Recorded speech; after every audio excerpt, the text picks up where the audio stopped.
আসসালামু আলাইকুম। দেখেন এই যে এটা হইলো নোকিয়া 1280। এটা নোকিয়া 1280 একদম ফ্রেশ বোর্ড। এই বোর্ডটার আমি লেখার লাইন টেনছি। এই যে এগুলো হলো লেখার লাইন।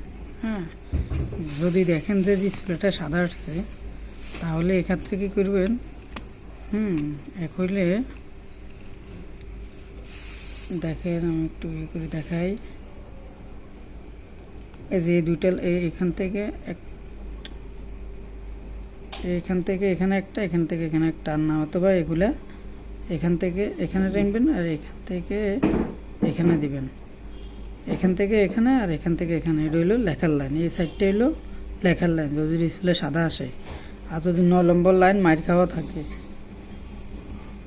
অনেক টাইমে দেখবেন যে 9 নম্বর লাইন নেই, তাহলে তার ক্ষেত্রে কী করবেন যে তার ক্ষেত্রে এই যে এই ডায়েটগুলো পালাইয়া এগুলো শর্ট করে দিবেন, এই ডায়েটগুলো পালাইয়া। আর আরও দেখাবো ইনশাল্লাহ, সাথে থাকবেন। আমার চ্যানেলটি সাবস্ক্রাইব করে দিবেন। ওকে।